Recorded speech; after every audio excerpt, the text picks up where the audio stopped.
ام المومنین حضرت امی عائشہ صدیقہ رضی اللہ تعالی عنہا فرماتی ہیں کہ سرکار دو عالم صلی اللہ علیہ وآلہ وسلم کے پاس ایک صاحب آیا، صحابی آ گیا، عرض بڑی زبردست بات، اللہ کرے ہمیں سمجھ آ جائے، رونے والی بات ہے۔ فرماتی کہ وہ آ کے بیٹھ گیا، میں مختصر کرتا ہوں، اس کی تفصیل تو بہت ہے۔ فرمانے لگی کہ اس نے کہا آقا میرے چند غلام سنیے، آپ جتنے بھائی ہیں سب کوئی ورکر ہے، کوئی کسی پر حاکم ہے، کوئی اس سے نیچے، سب کچھ ہیں اور یہ اس کے مطابق فرمان ہے۔ وہ آگے کہنے لگا آقا میرے کچھ غلام ہیں۔ فرمایا اچھا۔ کہنے لگا کہ وہ مجھ سے جھوٹ بھی بولتے ہیں، میری نافرمانی بھی کرتے ہیں، خیانت بھی کرتے ہیں، تو میں ان کی ان وجہوں سے کبھی ان کو مارتا ہوں، کبھی ان کو برا بھلا کہتا ہوں، تو بتائیے میرے اور ان کے درمیان کیا ہوگا؟ قیامت کے دن میرے اور ان کے درمیان کیا فیصلہ ہوگا؟ جب میں بھی آؤں گا اللہ کے سامنے وہ بھی آئیں گے، میں ان کو مارتا بھی ہوں، سزا بھی دیتا ہوں، تو میرا اور ان کا معاملہ کیا ہوگا؟ ام المومنین سیدہ امی عائشہ صدیقہ رضی اللہ تعالی عنہا نے خود نقل کیا، مشکات شریف کے اندر حدیث پاک موجود ہے۔ فرمانے لگی وہ صاحب کہنے لگا آقا میرے غلام جھوٹ بھی بولتے ہیں، خیانت بھی کرتے ہیں، نافرمانی بھی کرتے ہیں، میں کبھی ان کو سزا دیتا ہوں، مارتا ہوں، کبھی برا بھلا بھی کہہ دیتا ہوں، آقا میرے اور ان کے درمیان کیا فیصلہ ہوگا؟ اللہ اکبر۔ نبیوں کے نبی نے فرمایا او میرے صحابی، قیامت کے دن اللہ پاک تجھے بھی لے کر آئے گا، تیرے غلاموں کو بھی لے کر آئے گا، تیرے ماتحتوں کو بھی لے کر آئے گا، اور تمہارا حساب کیا جائے گا۔ اللہ پاک ان کی نافرمانیاں دیکھے گا، ان کے جھوٹ بولنے کو دیکھے گا، ان کی خیانت کرنے کو دیکھے گا، پھر تیری سزا دینا اس کو بھی اللہ پاک دیکھے گا، تیرے مارنے کو بھی اللہ پاک دیکھے گا۔ اگر دونوں برابر ہو گئے تو فرمایا نہ تجھے کچھ دینا پڑے گا، نہ تجھے کچھ لینا پڑے گا، بلکہ تیری جان چھوٹ جائے گی۔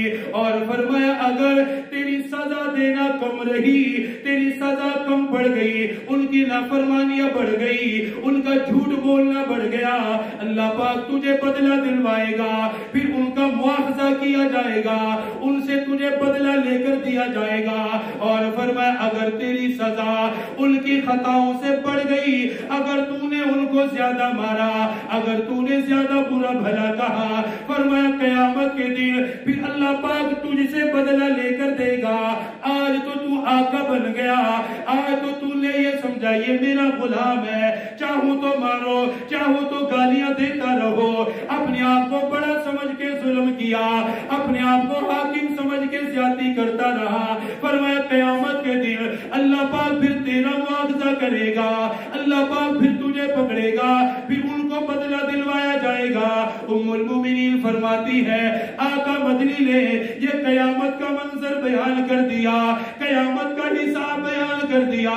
فرماتی وہ صحابی سن کے رونے لگ گیا، اتنا رویا، روتے روتے چیخنے لگ گیا، اس کی نظریں زمین کی طرف جھک گئی۔ آقا مدنی نے رونے کو دیکھا، اس کے چلانے کو دیکھا، قرآن کی آیت کی تلاوت کر دی۔ فرمایا میرے صحابی کیا تو نے قرآن کی آیت نہیں پڑھی؟ سورہ انبیاء کی آیت کی تلاوت کی۔ فرمایا وَنَزَعُ الْمَوَازِينَ الْقِسْطَ لِيَوْمِ الْقِيَامَةِ فَلَا تُظْلَمُ نَفْسٌ شَيْئًا۔ فرمایا تو نے قرآن میں نہیں پڑھا، اللہ پاک خود فرما رہا ہے ایک ایک ذرے کا حساب کروں گا، ایک ایک پائی کا حساب کروں گا، رائی کے دانے کے برابر کوئی عمل ہوگا میں اس کا بھی حساب کروں گا۔ فرمایا تو نے قرآن نہیں پڑھا۔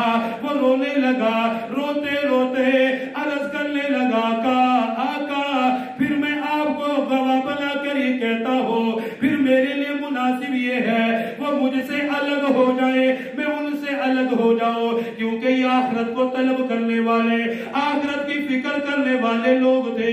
عرض کرنے لگا آپ کو گواہ بنا کر میں نے اپنے سارے غلاموں کو آزاد کر دیا، میں ان کا حساب ہی نہیں دے سکتا۔ ایک ایک ذرہ، ایک ایک پائی، ایک ایک بول، میں کسی کو کمزور سمجھ کے برا کہوں، مجھے حساب دینا۔ فرمایا کیوں نہیں دے گا؟ پکڑ ہوگی، کہنے لگا آقا پھر آپ گواہ رہیے میں نے سب کو ہی آزاد کر دیا، میں اپنے پاس ہی نہیں رکھتا۔ امام بخاری رحمت اللہ علیہ نے صحیح بخاری میں